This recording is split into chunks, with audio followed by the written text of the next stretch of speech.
Hi, everybody. This is Ryan from Palmgren. I'm sitting here with Jeff from Doing It with the Daughterman series and Warriors Way. And our special guest today is Justin Burton from WarCrown Forge. And very, very happy to have both of these gentlemen here on the channel. Thank you guys so much for your time.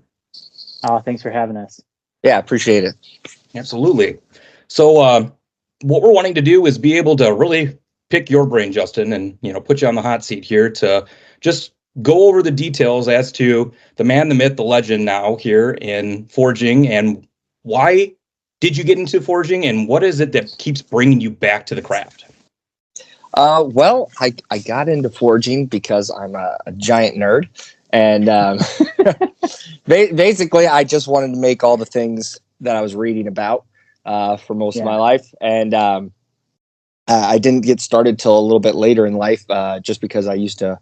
After the military, I moved around a whole bunch. And so it wasn't until after I was actually stationary somewhere long enough where, I had the time to give it a whirl. And it was something that I just truly fell in love with. Like even the headache causing pain in the butt process of some aspects of it. I absolutely I love every minute that I'm down here working. So it's been a huge blessing, but the main driver behind why I did it is because I am a big fantasy fiction and comic book fan, and that's pretty much the sum up. It was a lot of people I talked to. It's either bloodlines, family, or history, or like something along those lines. And my reason is much. much more childish and simple we love it. than everyone else's. So. And it's interesting that you say that, because now I can see with some of the blades that you're coming up with, I can see the fantasy behind it. Can you, Jeff? The shapes and the size, like that axe, that was crazy. Like, that was a ridiculous piece. Like, it's got to be so weird to see your childhood dreams coming out in real form that are like sharp, beautiful objects that like some people couldn't even dream of making. Like that's pretty cool. It's really hard to identify your own style as a maker, and that's normally something that someone else outside of your craft is going to point out to you at some point. And it happened to me a few times. People are like, "Oh, I could pick one of your blades out, no problem, out of a lineup." And I was like, "Really? Like what?" They're like, "Oh, it just has this look." And I'm like, "Oh, so I'd be asking like my friends and family and my wife, like, can you just pick these out if you can't see a maker's mark or anything like that?" Yeah. And at first, knee-jerk reaction, you're like, "Is it because it's so bad? It's standing like." But that's true because I could do the same thing now with other makers that I look up to or that I like their stuff. I could be like, "That's so and so's blade," for sure. Because, like I said, you need someone outside looking in to kind of point it out. Absolutely. Whose style does this remind you of? Are you showing me something? Because I don't have any video right here. You gotta Are you not seeing the video? I can't. I just see your guys' initials. Oh dang! That's why I hate teams sometimes. Yeah. No, I held up. It was a Jason Knight inspired. Oh well, yeah. Piece there you I go. did with him. Oh, that's awesome. Yeah. Yes. Yeah. But no, I definitely see how. The more and more you get into it, there are some key definers and things that you pick up on from people, the way that they swoop their handles and the shape of the belly and the overall profile, like Jason's fin. Like, Jason Knight's he recently posted something, and what I commented to him is that the vast amount of knife makers out there today that aren't as old as him or older than him all seem to have inspiration or a flair or part of like some of his designs because he's been doing them so long. Like you could pick him out like that harpoon riser, that fin, that setup. I mean, that's him. The big wide body choppers and everything. He was like one of the first guys doing that. So a lot of makers' designs, whether they know it or not, are inspired by him. Absolutely. That's pretty cool. Now, so you said you traveled with the military. How long did you serve, and what branch? Just 4 years in the Navy. Okay. Well, thank you for your service as well. Thank you.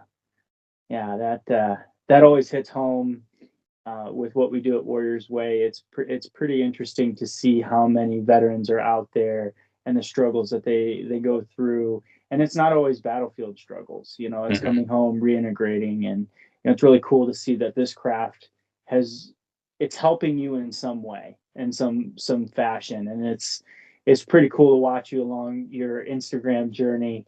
That I get to see, and you've gone to see the Wizard. You've gone to you've been in the that was awesome making workshop. You know what I mean? Like I know you were just at Jason. I think you were at Jason's a while back. He just lives like 30 minutes away from me, so. Oh, that's crazy. Are you really? Okay. Because I'm actually making a trip out here a little bit after Blade Show to go see Jason. So if you're in the area and you're not too busy, brother, stop out there and be able to say hi and well, you got my number now. So yeah, absolutely. Yeah. No, he lives about 30 minutes max away from me. There's actually when I moved out here, I didn't know this. I didn't know he lived out here. I moved out to this particular part of East Tennessee for my own personal reasons. But when I landed here, I started realizing, man, there are a ton of bladesmiths like within stone's throw of where I live. It's nuts. Foster's not far from y'all either. Yeah, you have Jason Knight and Tiger Lily and Tristan Knight. So you got them, and then you got Bert Foster, you got Kurt Halad, you got, which I probably, sorry, Kurt, I just butchered his last name, I'm pretty sure. And then you've got Brandon from Franklin Forge and Jason Lau from Tavern Hill Blades. Like, there's a lot of really good makers around here, man. That's awesome. Yeah. That's pretty cool. Yeah, I'll have to touch base with everybody and try to get a little greet and meet while I'm out in the area, so that way we can try to be able to tell some more stories and be able to get some more firsthand footage of inside the shops and watch some of the cool things that you guys are creating. Yeah, Brandon Franklin Forge. He's a Jason Knight protege, and he's a fantastic maker. But I swear, like, ever since him and I became friends and I found out he lived out this close, I'm always running over to him, like, look at this. Does this look good? Is this okay? Is this all right? Can I show this to people? And it's nice to have better makers around me. It's definitely improved my craft, being able to tap their knowledge. So absolutely, and not to sound too cliche, but iron sharpens iron, and being able to have everybody there to be able to work in that tight knit community. I mean, that's thing that I can't preach enough, since working with a lot of the knife makers and being able to show off the tool line, is your guys' community is the greatest one that we are proud to be a part of. Just the way that you guys are sharing the wealth of knowledge back and forth with one another, not trying to hoard it all into yourselves, and being able to just, give little tidbits, go online, talk to people, build each other up for inspiration. It's great. Yeah, it is. I would definitely say it's one of the most knowledge sharing communities I've ever encountered. I mean, every once in a while you'll run into someone who thinks they reinvented the wheel in this craft. And 9 times out of 10, it's just not the case. You ran into someone crazy. But on a whole, most of this community is exceptionally and I'm talking even from the Steve Schwartzers of the field, like the masters in the field, the masters of the masters in the field, all the way down. 9 times out of 10, you ask them a question, even a stupid one that they've heard a million times. They're like, "Oh, here, let me show you," and they're going to tell you exactly how to do it. It's a really amazing community. Absolutely. So, how long have you been doing bladesmithing now, Justin? Let's see, about 7.5 years, I want to say. Oh, dang. And I've been doing it 2 years full time. So 2 years full time, 7.5 years total. Well, wow. That's crazy. That's amazing, and to be able to see where you've started and then to where you've reached at to now. I mean, again, just the followership that you have, everybody following your page, and then we've talked earlier before we started the video with having your knives now with Jason Statham, who's featured those on his social platforms, and having that in the movie there for the Expendables 4, if I remember correctly. That's how that's did amazing. that happen? Like that, like seriously, like that is like one of those things that's like, so I mean, come on, like, share your secrets. So they didn't. So And this is always sad for people when they do it. So like he had them on set, and to my knowledge, they didn't make it in the actual movie because I can't find them in there. But he had them on set in Greece, and before that, he had already owned, I think, 3 blades of mine. He already owned 3 of my blades, and that's why I ended up sending them down there, because they were going to go in the movie. But so I don't know. Maybe the prop master was like, no, or maybe the director was like, we already got something, but they didn't make it into the actual film, to my knowledge. But he did have them down there, and he does own several of mine. But it all came to fruition because of my wife. Honestly, my wife wound up getting in touch with like his personal assistant, and so that was So basically, she got in touch with his personal assistant, and I sent her an email and like, hey, this is what I do. I'd love to send something. And that was it. That was basically it. I mean, tons of emails back and forth and that kind of thing. Sure. Because all that kind of went down right around the chaos of 2020. But so like those blades that I shipped out to Greece and his post about them, that was like something that was like 16, 17 months in the making. Yeah. That sounds like an automation job that I work on sometimes.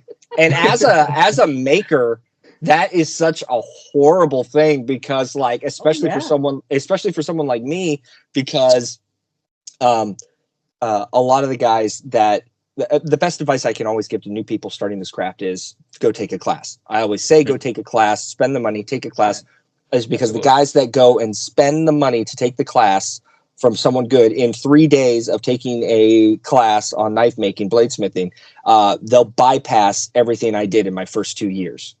So like, I may have been doing this 7.5 years, but I'm still several years behind of where I should have been if I had known better. I still learned from all those people because, you're watching their videos, you're reading the things they write. But nothing takes place that in. No, you learn so much. So I progressed slower than most because of that. So when like every, and even amazing makers are like every 3 months, they're better than they were the 3 months prior. So 17 months going by and he posted those blades and I was like, oh God, they're terrible. They're so horrible. Don't show them to anyone. Like, they look so bad. And I had people hitting me up for like remakes of them. Like, hey, I saw this post. Can you make a blade similar to this? And I'm like, you don't want that blade. I'll make you something similar. Looks like it, but it's better. Oh gosh. So it was awesome and a struggle. That's awesome. Gosh. So, okay. So I know Ryan had alluded to it. I'm in my apprentice position in the ABS. David with Warriors Way, he's a disabled retired veteran. He just passed his performance test. Now he starts his journey of the next 3 years of making the presentation blades. I struggle so much with failure, and I know it's so easy to tell someone, oh, well, just work harder or do this, get over it, like that. That person, like I have so much anxiety over it. And what you just said about that class, like, I'm not kidding you. Nick Rossi was just at the Forge. We had a veterans class with and one of our volunteers. We invited him as well. And I know you can't see it, but like, I'll do it for the viewers. The kitchen knife, the Eastern style kitchen knife that I'm showing right now in the video, like, I've tried to make kitchen knives and I have absolutely failed at the forging portion of it, because like I just make this paddle. and it's like, then like he helped in 2 days. Like, the concept of a kitchen knife is like, I'm so much further down the road than all of the videos that I've ever watched, like hours, like YouTube channels that I've watched, and just being there in person and having them say, adjust this, don't do that. And like, I always struggle, like, and it's funny, if you go through my Instagram post, you'll see how I've struggled with sharpening knives. Like the one in this video, like, there's no pressure and the handle's not even glued on. And what he was able to show through that class, a 2-day class, light years concepts wise in my head. Like it's the thinnest forging I've ever done on a kitchen knife. It with the most minimal grinding as well. And it's like my mind was just blown. Like, how do you impart that? What I don't love about how strong everybody's, work harder, the encouragement for those that are truly struggling and failing right now. Like I've lived in my own head for too many years, and that, like, how do you get past that? Like, maybe at the beginning, how did you get past that? Work harder is the bad advice for this field. Doesn't matter how hard you work, just be prepared to do it a million times. That has nothing to do with working harder. Like, I mean, every time I make a guard for a knife, hidden tang guard for a knife, I know I'm going to make about 3 of them before one of them fits right. Even today, at the level that you're at, and I'm working on a piece right now that I want to take to blade, and it is. I am doing things I've never done before on this piece. I'm trying to make the nicest thing I am currently capable of making, and it's nowhere near where I want it to be. Nowhere near where I want it to be, and it's not gonna be. And I've changed numerous things about it. And I've already thrown away 2 guards, and I'm still currently working on a little thing to help fix another issue on it. And we'll see. I mean, I'm on this knife. I'm one sneeze away at the wrong time from not having anything to take to blade. And oh wow, that's the sum total of my work process. So no, it's never about working harder. I mean, I'm in here doing as much as I can. It's just, be prepared to do it a bunch until you get really good at it. That's it. You're gonna do it. You're gonna do it 1,000 times before you get good at something. Like I have done maybe a dozen hidden tang knives. I've made over 1,000 knives, but only like 12 hidden tang knives. Okay. Just because I didn't enjoy doing them. But of course, that's the only thing that keeps the only way you're going to get better at it is by doing it. So,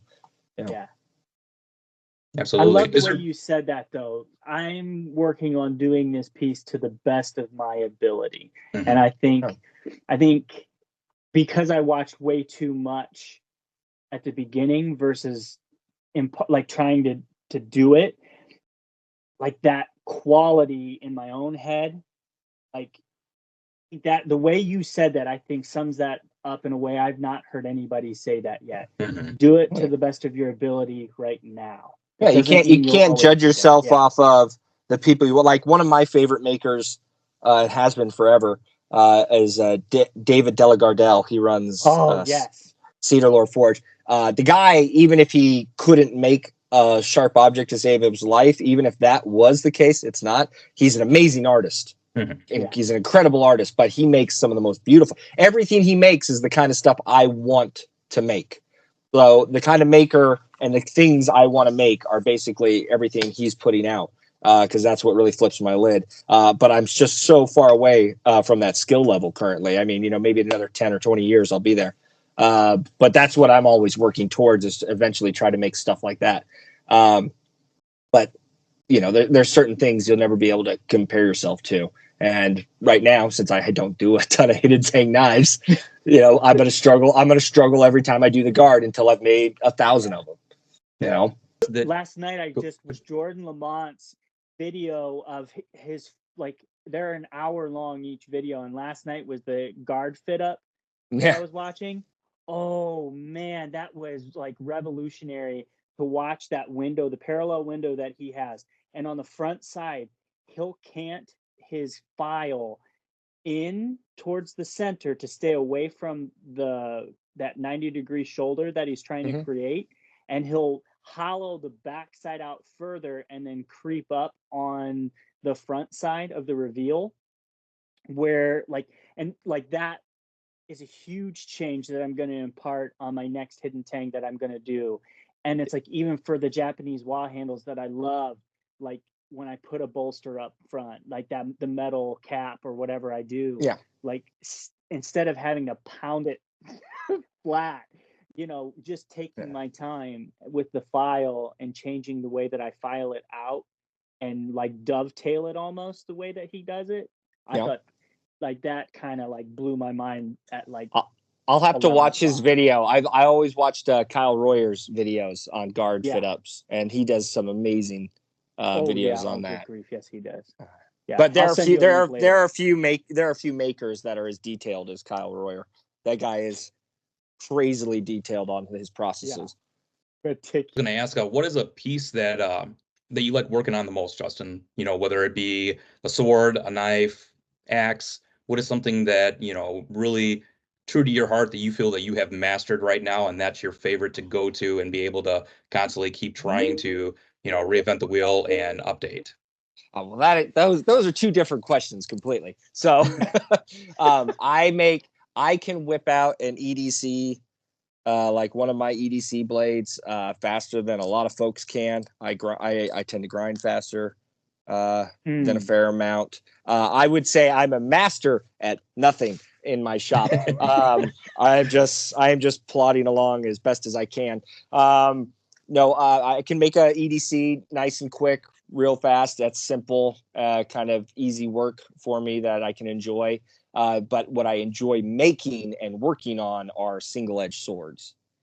Okay. That's kind of where my heart is at on the things that I want to make are single edge swords and things along those lines. Very nice. Are you bringing any out to the blade show? I am working on just one piece to bring because I don't have a table. I will be there with Beaumont Metalworks. I will be there at their table with them. Crazy nice folks. And but so I'm going to be, if I don't mess it up, one piece just to break. And like I said, this piece that I'm working on, it is a Kukris are one of my favorite blade shapes, if not my favorite. And it is a Kukri antler wrought iron catastrophe that I'm putting together. And that one you've been showing lately in your reels? Yeah. So that one. Okay. And that has, so I tell people this, well, you guys will appreciate this, but the part on this setup that I'm going to be most proud of, no one will see. And it's a set of an alignment pins, which I'd never done before. So it's a set of alignment pins that snap the pommel onto the back of the antler handle and keep it from wriggling as everything gets tightened down. And I'd never done them before. And I pulled them off. No, they are not easy. And I just pulled them off my first time, and I was dancing around my garage like a child, and I was pretty stoked about it. And I was like, "Damn, no one's gonna know that that's the best part of this thing." Document it, man. So I was pretty pleased about that, and I've almost ruined this blade a dozen times. So it is a crushed W twisted Damascus that I made, and then and I'm hoping I got it because with crushed W twisted Damascus, apparently you got to leave it extra thick. That way you can grind into and see those twisted crushed W's. Yeah. So hopefully I didn't mess that up and it's good. I got everything on point where it needed to be. And I'm literally just struggling with hair's breadths, final fit up issues. I'm so close because I just want to finish this blade within the next day or two so I can take it to blade. But like I said, who knows? I might trip at the finish line. I like to do that. And I'll be down there empty handed, just, giving people high fives. Well, you can always come over to our booth and give us a high five too. I know. I can't sit still very well or for very long. So normally when I was there with Beaumont last year, I'd be at the booth for about 10 minutes and then I'd power walk like a mom in the 90s around the around the arena.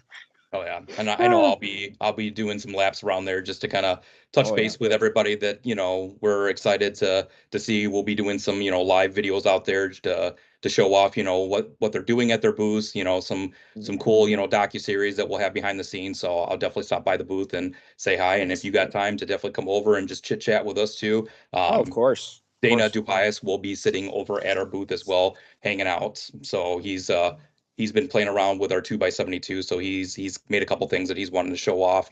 And Nice. then yeah, so yeah, we're always open to have good conversations, and it doesn't always have to be about business, just to have some fun. And it's always nice to see the work up and close and personal. And yeah, I mean, just to kind of hone in more onto Blade Show here. I mean, we're excited this year. We're doing things way different than what we had last year. And again, Justin, appreciate everything that you did last year. You brought a lot of people over to our booth and was showing off our variable speed buffers, and we had a lot of I like inquiries those about that. buffers. Those buffers are good, man. Those Thank are you. nice. Like that's Thank why you. I still that one I keep right there Yep. because Oh, yeah. that thing is, I just like that. Like I said, you kick it on and it doesn't Mhm. move or wobble or do anything. It just Oh, yeah. it's super nice. I like that. That's like that one specifically there, like the cleanest part of my shop. Yep. Just so I can do handles with it. Very nice. Yeah. And so, yeah, we've since the last time that you saw a lot of our tools, we started adding variable speed into a lot of our line now too. And I mean, I know that you have the vertical bandsaw right there behind you. I know that was a big hit last year, and we're constantly selling out of that. It's hard to keep that one in stock, just for the unique features of the saw itself. But we have been adding more variable speed into a lot of our line. We actually have the largest line with variable speed currently. And Nice. yeah, so this year we started to really look into how we can support the community a whole lot better and make more sense, in the sense of, if we're going to talk about being part of the knife making community, what can we do better to represent the community? And we talked to a lot of artists, and they told us directly, the thing is, Ryan, what we're wanting is the capabilities to be able to say, yes, we want to be able to have those tools in our shop. But the downside is, we're doing this for the passion of the craft. It's not a lot of money in there. A lot of times when we're trying to think about tools, we're looking at the sense of, hey, I might be able to get this one, that's been used and beat up, and I can put a little money into it right now to at least finish this project. But, the biggest grand scope is, we love your tools. They're beautiful, but we don't know if we have that money currently. So with that being said, we started to look at our packages and decided to create 3 different lines of packages: the apprentice, the journeyman package, and then the mastersmith package. And what we did is we took a huge percentage off of each one of those packages to make it more price playable for everybody that's looking to either get into the craft or looking to update the craft. And then secondly, we now offer financing. So now you Nice. have the option to be able to take the tools home, play with the tools. You don't have to worry about paying for it right then and there. And that way, the money that you guys are, sinking into your tools, you'll be able to budget out accordingly to be able to hit that, 0% financing for, different, depending on the terms that you're looking at. And so, yeah, we're excited to come out there this year and be able to re-showcase things that people, didn't realize that we had in our catalog. And over the last year, we have sat down and, obviously watched all these makers and trying to figure out what they could use and what's going to benefit them going forward. And so we have a couple new tools that we're going to have sitting out there on the floor too, to show off and say, hey, this is the reason why you should start looking at Palmgren, in the sense of helping with the industrial machinery. We understand that you guys have a great you know a great loyalty to a lot of the tools that you have used in the past. We've seen, the lines that are out there, especially at Blade Show, and we have love for everybody that's, out there and really trying to help this community to continue to grow. We're just wanting people to know that we also have a place into this community, and we have a really nice niche to be able to grow into it. And we have been revamping our line to support that. And I mean, I know Jeff's been playing around with a lot of our new tools here. I know you can't see Jeff's video right now, but he's got the this ball vise that's in the back right there. Man. Oh And, yeah, the ball vice. I saw that video recently. Yeah. Yeah, I So, saw that. Dude. I like that's that. going to be That looks thank nice. you. And it's going to be a big game changer. I'll have it there at the table, and Nice. after. Well, yeah, you're talking about something, especially if you're for hand filing on guards and stuff like that. Oh, That's yeah. hand filing on guards would be wonderful with a ball joint vise, and then as well as other fit up processes for hidden tanks. You're talking about something very nice that people could enjoy. So I would definitely make sure you get some pictures and videos showcasing it being used in that process. Yes. Sure. Are you ever in the foreseen future going to offer classes at your shop too, Justin, as a way to be able to teach the things that you've learned? my shop is my shop is a 2-car garage that I move around sideways in so that I can get through all my stuff. Here you go. Here you go. You ready? Let's see here. Here we go. I thought there we go. Boom. There you go. This is it. That's it. So I have everything jam-packed in here in a horseshoe with stuff going down the middle. So yes, I have given classes in the past back when I had a bigger garage. Okay. And I'm not opposed to giving classes. I enjoy teaching what I can. And but in this, until I get a bigger shop or somewhere else to do it, I'm a little, I'm like, I could take one person in at a time in this spot.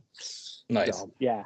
I hear you on the space, orders where we're starting to outgrow. We've had an increase of like from 250, we'll probably have over 700 people through the shop this year. So space is well, one upside is for out here in East Tennessee, I know Franklin Forge has held some he holds classes regularly at his shop. He's got a shop big enough to put my house in. And wow. Okay, yeah, he's got a massive shop, and I know he's done some events there. He's done some events for Jason Knight there back when his shop burned down, and he's done some other things, and he regularly gives classes right there, which is that's awesome. And he's been wanting to do a round of classes with me to pull in. I don't know why he does. He's a much better maker than me. So I assume he wants me there for levity reasons. You're not giving yourself the credit that's due there, brother. I've watched some of the stuff you're pumping out on Instagram. Like you're no Joe Schmo. You know what I'm saying? Like I appreciate that. You're doing some nice work. Like I thoroughly enjoy your content, but also you can tell that your craft and like you care about the craft. Absolutely. Like you're I will say that I think that's something that's important in this craft. I send quite a few customers to different makers depending on what they're wanting. Because I think it's really important, especially when people are paying custom knife prices. If you hook them up with some makers that are better. Yeah, I don't know if you guys have tattoos at all, but it'll be like you'll have someone come in, they'll be like, to a tattoo artist, they'll be like, I love your stuff. It's so cool. Can you do this tattoo? And it's a completely a style they never do, It's, so you'll run into that no matter if you're a maker, you're going to run into that. And I've ran into customers that were like, oh, I love what you do. Yeah. Can you do this? And I'm like, look through 2,000 posts on my page. You'll never see anything like that. Like, no, no, I'm certainly not going to play, high stakes, maker craft with you about what you done. Oh yeah. So no, I'll often, especially chef knives, just because God, I really don't like making chef knives. Oh gosh, they're so finicky. It doesn't get my blood pumping. Mm-hmm. I can look at really nice chef knives and appreciate the craft. I understand the skill that it takes to go into them. But even with all that skill at the end, for me, when I'm holding what I made, I'm like, this isn't fun. I want something a little more swashbuckling involved. Yeah, nice. But so I do. There are makers out there that love doing that. Yes. Some of my friends, they just absolutely love making chef knives for whatever reason. They're gluttons for punishment. So when I get people that are like, I need a chef knife and it's got to be mind blowing, I'm like, here's the guy you need to contact. That's awesome. Come back to me when you want a ridiculous chopper. Exactly, and that speaks true to your character. I mean, that's the whole reason why we love working with you, Justin. Because like Jeff just said too, he's able to see the real stand-up guy that you are, the craft that you have, the passion behind it. And yeah, I fully agree with what Jeff said earlier. You don't give yourself enough credit. I know the people that are sitting at my shop that have seen the things that you have produced have just been mind blown. And looking at when we started talking to you a few years back as to where you are now and seeing what you've been, creating and the content that you've been putting out there, it's been matched to even names that Steven has brought up and said, hey, he reminds me of this maker or this maker. And I mean, that's a huge compliment. You know, he's been a big fan of, you know, the knife making community. I know he's been making a huge push, and you know, Steven is our product manager. He's the one that, you know, is always sitting down and tinkering around with the designs. I know you met him real quick last year. I gave you guys a formal introduction. But he's the one that sits down and, you know, crafts these things out, talks to engineers, and makes sure that these tools are right in the market. And he, you know, became enthralled into this community, watching Forged in Fire, and then getting to meet other makers, you know, through the show, and then going out to Blade Show and meeting others that have not even, you know, been showcased on that level of, you know, syndicated television here, you know, but having it where you guys have an even bigger, I don't want to use the word cult following, but you guys have a mass following, you know, through what you're crafting, what you're able to do without even needing that television show to be able to push you to, you know, a new level. It's been, you know, interesting to see how a lot of people have flocked over to the market, especially during the COVID, you know, period, where everybody wanted to get into learning this craft due to the fact of the television show. But even for guys such as yourself and others that we have been following that, you know, didn't need the show to be able to launch yourself into that platform, you guys have been standing out and been doing a more stellar job than I've even seen with some of other names that really kind of ride on that notoriety of, you know, the show itself. So yeah, again, kudos to what you're doing, and our hats off to everything that you've been able to create. We just sit back in awe and absolutely love, you know, tuning into your lives and seeing what you're creating next, and you know, being a big part of your progression too. I mean, that's the reason why when we're looking at a new tool, we're thinking about you in that aspect too, Justin, you know, as to, man, what could he do in his shop next if we were to change this out? So that's, you know, where our line is and where we're constantly growing. And that's the reason why we love these sit down and talks and meeting of minds, to be able to make sure that we're continuing on a path of a partnership that makes the most sense for you and makes the most sense for our company too. Not that it's always possible, but like that one tool that you don't have in your shop that would get you to the next level in your making, you know, what would that one tool that you Easy. Man, if I had this. Easy. For me, where I am now is a blast cabinet. I need to get a blast like a bench top blast. So a lot of makers who have used blast cabinets and don't own it know that they need one for their bladesmithing craft. And then the ones that do have a blast cabinet and know that they need it are, you know, they either have a jerry rigged crappy one that's a benchtop, you know, benchtop model that doesn't work very well, or they have it duct taped together, or, you know, there are some decent ones out there. And then the big industrial ones, or the big strong ones, you know, you need an air compressor big enough to run them. So having something earmarked towards that aspect, something that you can run off of, you know, a 60-gallon air compressor, that would do a good job of blasting, because blast cabinets are wonderful tools to have in the bladesmithing world. Amazing. Cool. So useful. Cool. Yeah. Perfect. So to kind of wrap everything up here, because I know our time's getting a little short here. What are some things that we can expect from WarCrown in the next year to 2 years? What are some of the biggest, you know, projects that you're working on?